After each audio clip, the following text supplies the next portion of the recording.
as he composed his sermons in order to stop the devil peering over his shoulder. Most male members of the large Preiswerk family were clergymen who shared Samuel's preoccupation with the occult. This Jung Preiswerk mixture of medicine, theology, and spiritualism was to have its influence on Karl's intellectual development. The family moved twice during Jung's childhood, first to Laufen, near the falls of the Rhine, when he was 6 months old, and then to Kleinhüningen, just outside Basel, when he was 4. Neither of the large vicarages which they inhabited provided a happy environment for a growing child. In his autobiography, Memories, Dreams, Reflections, Jung describes the home atmosphere as unbreathable.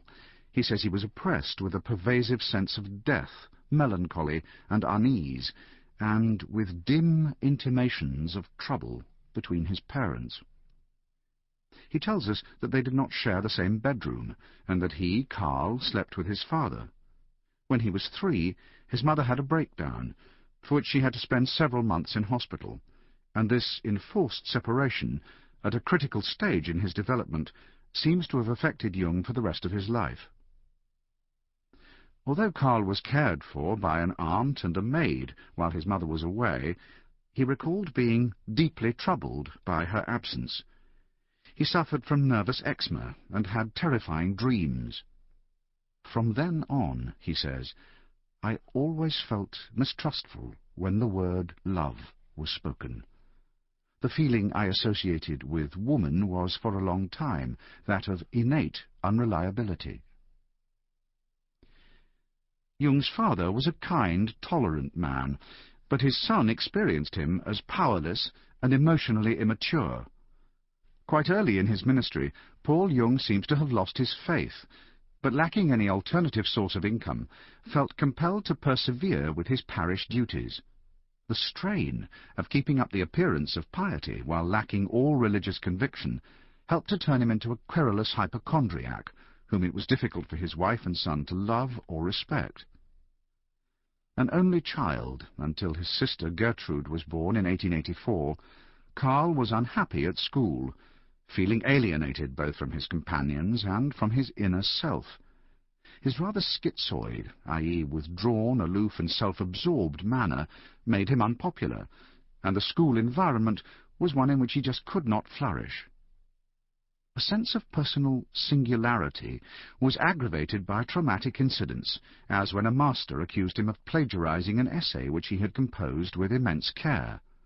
When he protested his innocence, his schoolmates sided with the master. Such experiences made him feel branded and utterly alone. For a long period he dropped out altogether, having developed a proneness to fainting attacks after a blow on the head when knocked over by another boy. As he lay on the ground, much longer than necessary, he thought to himself, "Now you won't have to go to school any more."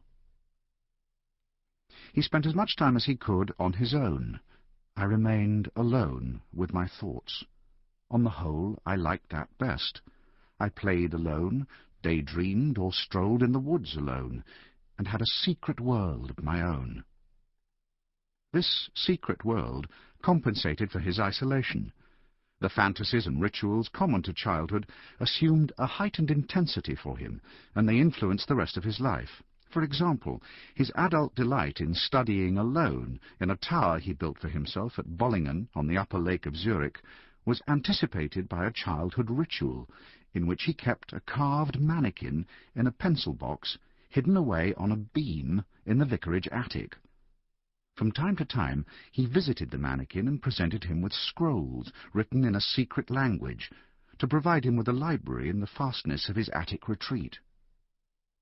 This gave Karl a feeling of newly won security, which sustained him through his father's irritable moods, his mother's depressive invalidism, and his alienation at school.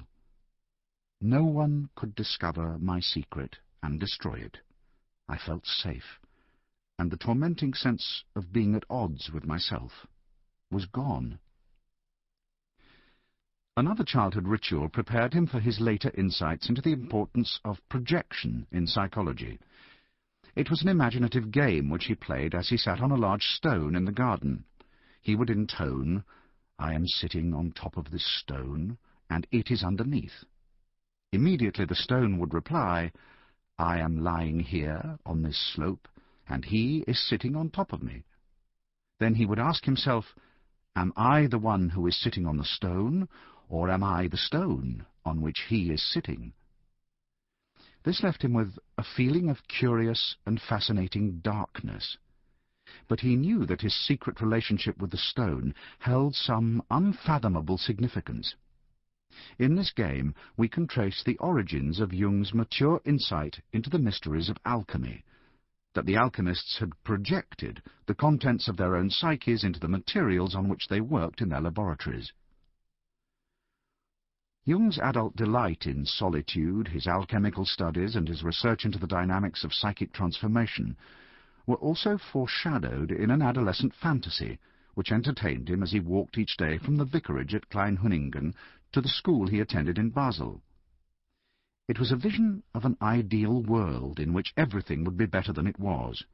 There would be no school, and life could be arranged exactly as he wished. On a rock, rising out of a lake, sat a well-fortified castle with a tall keep, a watchtower surrounded by a small medieval city, ruled by a council of elders. The castle was Karl's home. Here he lived as justice of the peace, emerging only occasionally to hold court. In the harbour lay his personal two-masted schooner, armed with an array of small cannon. The crux of the fantasy was the keep. It contained a wonderful secret of which Karl was the sole possessor. Inside the tower, extending from the battlements down to the vaulted cellar, was a copper column as thick as a man's arm. At the top were fine branches or filaments extending into the air. These extracted a spiritual essence from the atmosphere, which the copper column drew down into the cellar, where there was a laboratory in which he transformed the airy substance into gold.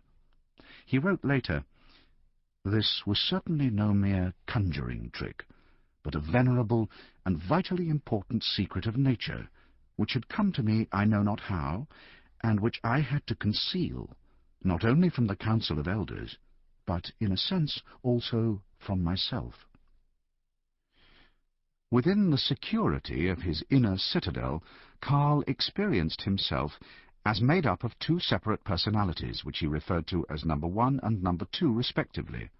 Number 1 was the son of his parents, who went to school and coped with life as well as he could, while number 2 was much older, remote from the world of human society, but close to nature and animals, to dreams, and to God. He conceived number 2 as having no definable character at all, born, living, dead, everything in one, a total vision of life. As a psychiatrist, he came to understand that these two personalities were not unique to himself, but present in everyone. However, he acknowledged that he was apparently more aware of them than most, particularly of number 2. "In my life, number 2 has been of prime importance, and I have always tried to make room for anything that wanted to come from within." Much later he was to rename these two personalities the ego and the self, and to maintain that the play and counterplay between them constitutes the central dynamic of personality development. He believed that his number 2 personality conferred on him a privilege denied to his unfortunate father, namely, direct access to the mind of God.